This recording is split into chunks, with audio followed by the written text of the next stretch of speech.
صلی اللہ علیہ وسلم خاتم المرسلین رحمت للعالمین خاتم النبیین یاسین و طٰہٰ مزمل و مدثر رحمت عالم محبت سے کہیے صلی اللہ علیہ وسلم آقا دو عالم وارث جنت صاحب قرآن صاحب لواء الحمد حسنین کے نانا سیدہ فاطمہ رقیہ زینب ام کلثوم کے ابا حضرت علی کے سسر ابو بکر عمر کے داماد محبت سے کہیے صلی اللہ علیہ وسلم میں حدیث سنا رہا ہوں امام الانبیاء صلی اللہ علیہ وسلم نے ایک نسخہ دیا اگر تمہیں کل کی شرمندگیوں سے بچنا ہے اگر کل کو تم اپنی اس نسل نو کے ہاتھوں شرمندگی کا سامنا نہیں کرنا چاہتے اگر تمہاری خواہش یہ ہے کہ تمہاری آنے والی نسلیں تمہیں شرمندہ نہ کرے تمہاری سرخ روئی کا سبب بنے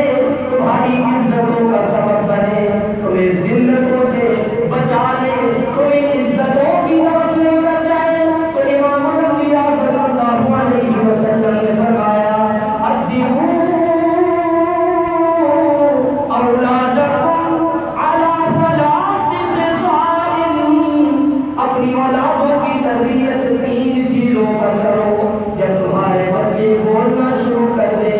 یہ فکر پہلے نہ کرو کہ ویسے کون سے سکول میں داخل کرواؤں کہاں اچھی انگلش پڑھائی جاتی ہے کہاں کی لینگویج کا سٹائل اچھا ہے اس فکر میں نہ پڑو اگر تم چاہتے ہو کہ کل کو تمہاری اولاد تمہاری عزت کا سبب ہو سرخروئی کا سبب ہو معاشرے میں تمہیں مقام ملے اللہ کے ہاں تمہاری عزت بن جائے تمہارا مقام بن جائے تو پھر نسخہ رسول اللہ کی زبان سے لے لو امام الانبیاء صلی اللہ علیہ وسلم کی زبان سے لے لو ادبوا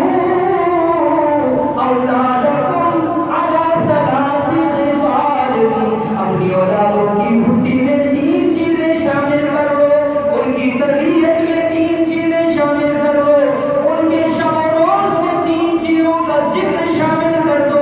ان کے اٹھنے بیٹھنے میں 3 چیزیں شامل کر دو سب سے پہلی چیز حب نبیکم اپنی اولادوں کو ان کے نبی کی محبت سکھا دو کل کو تمہیں شرمندگی کا سامنا نہیں کرنا پڑے گا یہ تمہاری عزت کا سبب بنے گے تمہارے شرف کا سبب بنے گے اللہ کے ہاں تمہاری سرخروئی کا سبب بنے گے جتنا بھی تم کسی اچھے سکول میں پڑھا دو جتنی اچھی لینگویج اور زبان سکھا دو جتنی اچھی تمہیں انگلش پڑھا دو یہ تمہاری عزتوں میں اضافہ نہیں کر سکتے اگر تمہاری عزت اولاد کے ہاتھوں بڑھے گی تو نبی کی محبت کی وجہ سے بڑھے گی اس لیے اللہ کے محبوب پیغمبر امام الانبیاء سرور کونین سید دو عالم فخر موجودات امام المرسلین خاتم النبیین حسنین کے نانا میرے اور آپ کے آقا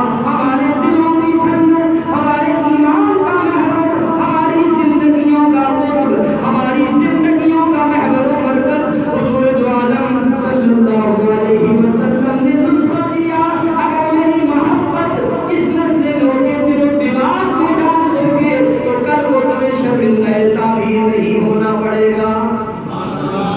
اس لیے پہلا قدم ہے یہ قرآنی پیغام ہے یہ رمضان کا پیغام ہے کہ اپنی اولادوں کو اپنی آنے والی نسلوں کو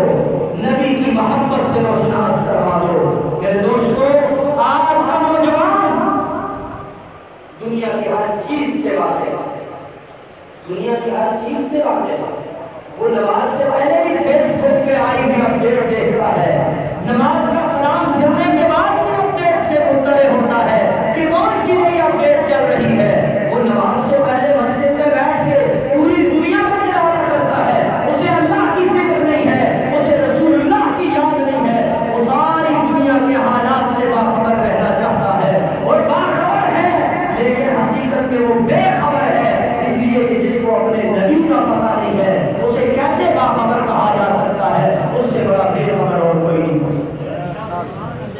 اس لیے میرے دوستو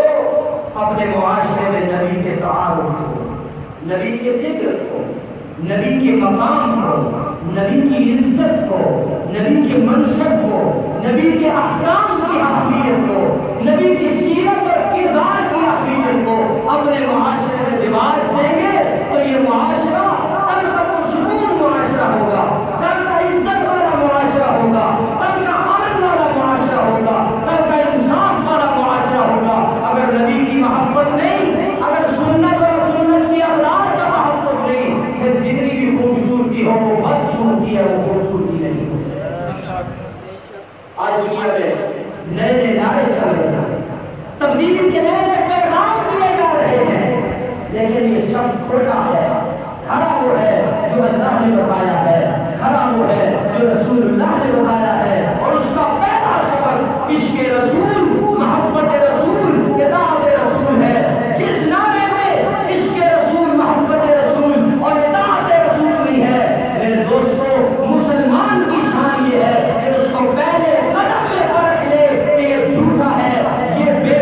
یہ بے اثر ہے، اس میں کوئی حیثیت نہیں ہے، اس کا کوئی مقام نہیں ہے۔ یہ نعرہ یہ کھوکھلا نعرہ ہے، یہ نعرہ یہ جہالت کا نعرہ ہے، یہ تبدیلی نہیں ہے، یہ تنزیلی ہے۔ یہ تبدیل کر کے عزت نہیں دی جا رہی، یہ تبدیل کر کے ذلت میں ڈالا جا رہا ہے۔ اس لیے امام الانبیاء